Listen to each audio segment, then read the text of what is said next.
Hello, good morning बच्चों। आज मैं आपके लिए अव्यय टॉपिक लेकर आई हूँ जो कि बच्चों को बहुत मुश्किल लगता है और इसको समझने के लिए बहुत ही आसान तरीके से मैं आज आपको समझाऊंगी कि जो आप कभी भी जिंदगी में नहीं भूलेंगे।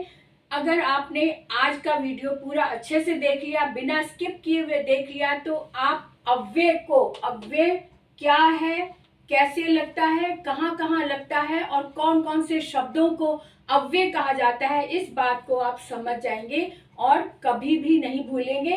तो आज की क्लास शुरू करते हैं अरुणा कालिया के साथ। आज हम लाए हैं अव्यय। अव्यय को हम देखें कि सबसे पहले कि अव्यय कहते किसे हैं और अव्यय शब्द का अर्थ क्या है। सबसे पहले हम शब्द का अर्थ समझ लें कि ये शब्द क्या है। इसमें लिखा है अव्यय, इसको हम टुकड़ों में दे दें तो अ प्लस व्यय। अ जो है ये उपसर्ग लगा हुआ है और जहां पर भी ह्रस्व अ आ जाता है इसका मतलब होता है नहीं। अ का मतलब नहीं और व्यय का मतलब होता है खर्च करना। तो जहां पर कुछ भी खर्च ना हो, यानी कि जो शब्द जैसा है वैसा का वैसा ही उपयोग में लाया जाता है, कहीं भी किसी भी सिचुएशन में किसी भी परिस्थिति में शब्द नहीं बिगड़ता, यानी शब्द में कोई परिवर्तन नहीं होता, उसे कहते हैं अव्यय। और दूसरे शब्दों में जो किताबी भाषा है, वो किताबों में लिखा होता है कि अव्यय का मतलब है जहां कोई विकार ना हो। विकार का मतलब है कि जहां कोई परिवर्तन ना हो। और भी ज्यादा डिटेल में जाए तो विकार का मतलब होता है दोष या फिर कोई बिगाड़ आ जाना, कोई कुछ शब्द में बिगड़ जा। जैसे आप मशीनरी देखते हैं तो आप सीरियल भी देखते हैं, आपने देखा होगा पिकाचू वाले आप सीरियल देखते हैं, बच्चे देखते हैं, तो उसमें विकार शब्द का बहुत प्रयोग होता है। तो जब कोई उड़ान भर रहा होता है तो उसमें वो अगर कोई गिर जाता है तो उसके कहते हैं ना विकार आ गया। विकार आ गया यानी कि कुछ दोष आ गया, कोई एरर आ गया, कोई त्रुटि हो गई। तो विकार का मतलब यहाँ पर भी त्रुटि से है या परिवर्तन से है या चेंज से है, यानी कि कुछ थोड़ा सा चाहे चेंज हो लेकिन परिवर्तन आ जाए जहां पर, उसे विकार कहते हैं। लेकिन यहाँ पर लिखा है जहां कोई विकार ना हो, जहां कोई विकार ना हो वो अव्यय होता है। तो यानी कि हम कह सकते हैं कि अव्यय का पर्यायवाची, अव्यय का पर्यायवाची होता है अविकार। क्या होता है? अविकार है वो अव्यय का पर्यायवाची, यानी दोनों शब्दों का एक ही मीनिंग है। अब आगे बढ़ते हैं कि ये क्या है अव्यय। अगर हमें समझ आ गया तो अव्यय के भेद क्या है, अव्यय के प्रकार क्या क्या है वो देख लेते। क्रिया विशेषण, संबंध बोधक, समुच्चय बोधक, विस्मय आदि बोधक और निपात, ये इसके 5 भेद हैं अव्यय के। अव्यय के यानी कि क्रिया विशेषण अव्यय जो होते हैं वो क्रिया की विशेषता बताने वाले होते हैं। जैसा कि शब्द में लिखा हुआ क्रिया विशेषण, यानी कि विशेषता बताने वाले किसकी? क्रिया का। क्रिया की विशेषता बताने वाले शब्द क्रिया विशेषण होते हैं। और वो कौन कौन से शब्द होते हैं वो देख लेते हैं। ये तेज, अभी, कब, कम, यहाँ, ये सारे ही शब्द क्रिया की विशेषता बताने वाले हैं। और साथ में हम देखें कि इन शब्दों को अगर हम और डिटेल में जाएं तो इन्हीं में क्रिया विशेषण के भेद भी छुपे हुए हैं, जो हम बाद में इसके डिटेल में बताएंगे। लेकिन अभी आप इनके शब्दों के साथ ही इसके भेद को समझ लें। तेज यानी रफ्तार, यानी कि उसकी गति, यानी कि उसका तरीका। तेज यानी रीतिवाचक विशेष क्रिया विशेषण हो गया। अभी अभी, अभी जो है वो भी समय की ओर बता रहा है। समय यानी कि क्रिया विशेषण, समय वाचक क्रिया विशेषण हो गया। कब, कब, सुबह, शाम, दोपहर, ये भी समय की ओर बता रहा है, यानी कालवाचक क्रिया विशेषण। कम, कम, ज्यादा, थोड़ा, ये सारे शब्द परिमाण की ओर देते हैं, यानी तौल की ओर इशारा करते हैं, इसलिए ये परिमाणवाचक क्रिया विशेषण हो गया। यहाँ बैठो, तो यहाँ शब्द जो है वो स्थान की ओर इशारा कर रहा है, यानी स्थानवाचक क्रिया विशेषण। तो इन्हीं शब्दों में क्रिया विशेषण के भेद भी आ गए, इन्हीं से आप इनके क्रिया विशेषण के भेदों को भी समझ सकते हैं, याद कर सकते हैं। आगे बढ़ते हैं, संबंध बोधक। संबंध बोधक क्या होता है? जैसा कि शब्द में ही पता चल रहा है कि संबंध बोधक, संबंध यानी रिश्ता, रिश्ता यानी कि जो पहले शब्द कहा गया उससे रिलेट करते हुए, उसके साथ जुड़े हुए रहने का ये इशारा कर रहा है कि जो शब्द पीछे रह गया उसके साथ ये जुड़ा हुआ, उसके साथ रिश्ता है। तो जैसे कि के साथ, साथ का मतलब है उसके साथ, बाहर का मतलब है उसके बाहर यानी घर के बाहर हो गया, पास का मतलब है उसके पास, अब बिना का मतलब है बिना, उसके बिना। अब यहाँ से पहले, अब यहाँ से जो है ये भी रिश्ते की ओर ही इशारा कर रहा है, संबंध की ओर इशारा कर रहा है, यानी उससे पहले, समय से पहले की बात हो रही, तो उससे पहले मैं पहुंच जाऊंगा।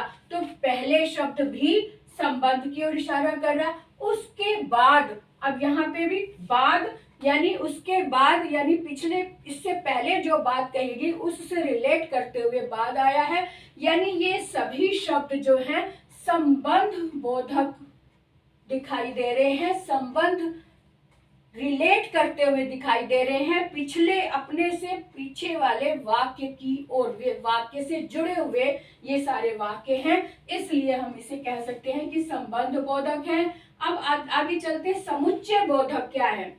समुच्चय बोधक का मतलब था सम और उच्चय, इसको अगर विभाजित करके देखें तो सम प्लस उच्चय, सम का मतलब बराबर, उच्चय का मतलब, के साथ साथ हम ये भी देख लें कि बराबर का कार्यभार यानी बराबर का कहते हैं कि महत्व रखते हुए, जो बराबर का महत्व रखने वाला है, यानी कि बराबर का महत्व तभी रखेंगे जब दो भाग होंगे, दो भागों को विभाजित करने वाला जब शब्द उनके बीच में लग जाता है, जैसे कि और लग गया, या लग गया, अथवा लग गया, या फिर तथा लग गया, इस तरह के जब शब्द, जिसको हम संयोजक शब्द भी बोलते हैं, दो शब्दों को या दो वाक्यों को जोड़ने वाला शब्द जो होता है वो संयोजक शब्द होता है। और ये जो समुच्चय बोधक है, जब ये संयोजक शब्द दो वाक्यों के बीच में या दो शब्दों के बीच में लग जाता है, तब वो बताता है कि दोनों तरफ जो भी शब्द है या जो भी वाक्य है, सबका समान महत्व है, ये बताने वाले शब्द जहां लगते हैं उसे कहते हैं समुच्चय बोधक। एकदम से क्लियर हो गया?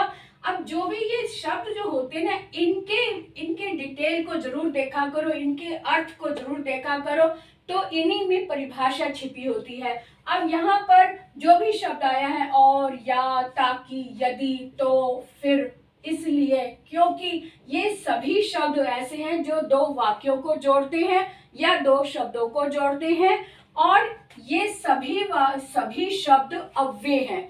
अव्यय क्यों है? क्योंकि इन शब्दों में कोई विकार नहीं होता, कोई बदलाव नहीं होता, इनमें कोई भी चेंज चाहे किसी भी परिस्थिति में लगे, चाहे किसी स्त्रीलिंग है या पुल्लिंग है या एक वचन है या बहुवचन है या किसी भी कोई भी तथ्य हो इसके बीच में, लेकिन ये शब्दों में, इन शब्दों में कोई परिवर्तन नहीं आता, ना तो इनमें कोई परिवर्तन आता है, ना इनमें कोई परिवर्तन आता है, ना इनमें कोई परिवर्तन आता है।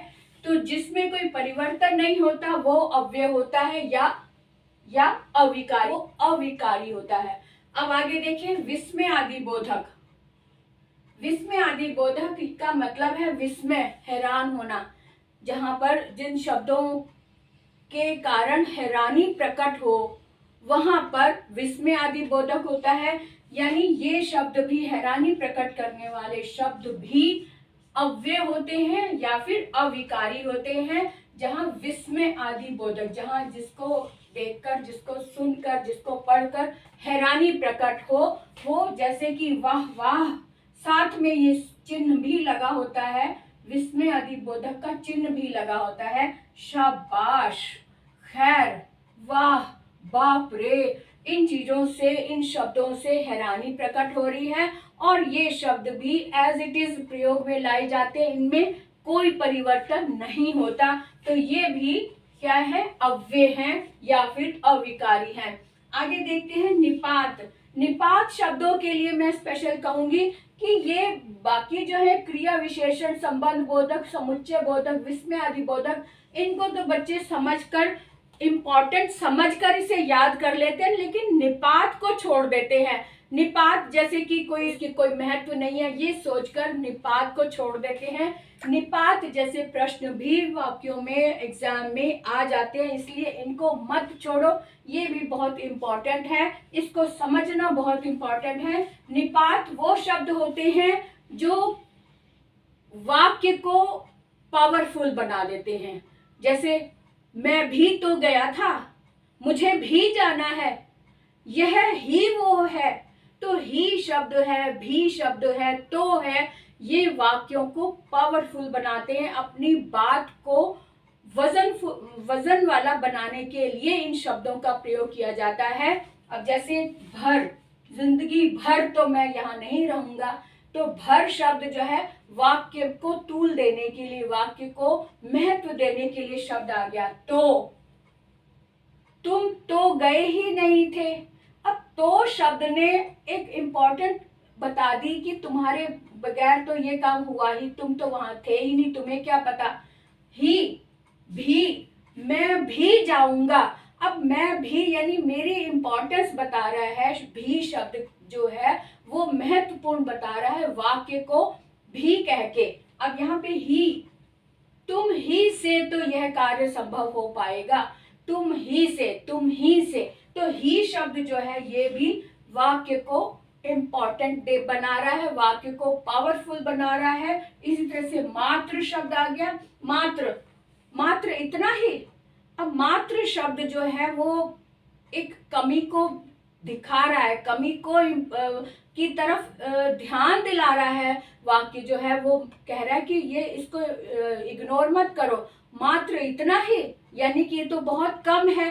तो मात्र शब्द ने भी अपनी इंपॉर्टेंस बता दी वाक्य में। अब तक, अभी तक हुआ नहीं है कार्य, तो तक शब्द ने भी अपनी इंपॉर्टेंस बताई। तो ये सभी शब्द जो है एज इट इज प्रयोग में लाए जाते हैं, बिल्कुल इसी रूप में प्रयोग में लाए जाते हैं। इनमें कोई परिवर्तन नहीं होता, इनमें कोई विकार नहीं होता। तो जहां पर कोई विकार ना हो, कोई बदलाव ना हो, कोई चेंज ना हो, कोई त्रुटि ना हो, कोई दोष ना हो, जो शब्द जैसा है वैसा ही प्रयोग में लाया जाता है, उसे अव्यय कहते हैं या फिर अविकार बोलते हैं या फिर अविकारी। आपने ग्रामर में भी अविकारी शब्द भी आता है। अविकार और विकारी और अविकारी क्या होता है आगे चल के ये इसके ऊपर भी हम देखेंगे, लेकिन यहाँ पर हम इसका पर्यायवाची देख रहे हैं। अव्यय और अविकारी दोनों में अ उपसर्ग लगा हुआ है, अ का मतलब नहीं। तो आपने अब इसको बहुत अच्छे से समझ लिया होगा कि अव्यय क्या है और किसे कहते हैं। एक चीज मैं और बता दूं कि अव्यय ये तो हो गए अव्यय के भेद, लेकिन जब हम उपसर्गों की बात करते हैं, जहां उपसर्ग लगते हैं वो भी अव्यय होते हैं। तो इसलिए मैं इसको भी ऐड करना चाहूंगी कि 6 नंबर पर उपसर्ग। उपसर्ग जैसा कि आपने देखा था कि अव्यय भाव समास में ये बात क्लियर होती है कि जहां उपसर्ग लगते हैं वहां अव्यय भाव होता है, और जो उपसर्ग होते हैं वो अव्यय होते हैं। अव्यय होते हैं इसलिए वो अव्यय भाव समास है। या फिर जिसमें अव्यय लगा हुआ है, जो पूरा का पूरा वाक्य ही, शब्द ही अव्यय होता है, तो उसमें पहला भाग जो होता है एक शुरू में स्टार्टिंग में उसमें उपसर्ग लगा होता है। तो जो उपसर्ग जैसे अभी, प्रति, यथा,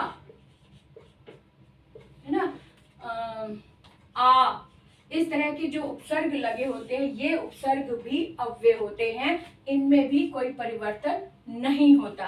तो क्लियर हो गई बात हमारी कि अव्यय कैसे लगते हैं, इसका मतलब क्या है, जहां लगते हैं उसका अर्थ क्या होता है, उसमें कोई बदलाव नहीं होता। तो जहां बदलाव नहीं होता उसे कहते हैं अव्यय। तो आज की क्लास मुझे लगता है बहुत ही अच्छे से आपको भी समझ में आ गई है। और अगर कोई बात नहीं भी क्लियर हुई है तो आप कमेंट बॉक्स में लिख कर मुझे ज़रूर बताएं, क्योंकि मुझे आपके कमेंट का बहुत इंतज़ार रहता है। तो चलो आज की क्लास यहीं विराम लेने की ओर बढ़ते हैं और साथ में आपसे अनुरोध करते हैं कि आप सब्सक्राइब जरूर करें। अगर आप पहली बार देख रहे हैं, लाइक जरूर करें। लाइक तभी करें पूरा वीडियो देखने के बाद। अगर आपको अच्छा लगे तो लाइक करें, डिसलाइक भी कर सकते हैं, लेकिन पूरा वीडियो देखने के बाद आप डिसलाइक या लाइक की ओर इशारा करेंगे। और साथ में जितना हो सके अपने दोस्तों को भी ये वीडियो शेयर करें ताकि बाकी बच्चे भी इसका लाभ उठाएं। तो चलो आज के लिए इतना ही। Bye bye.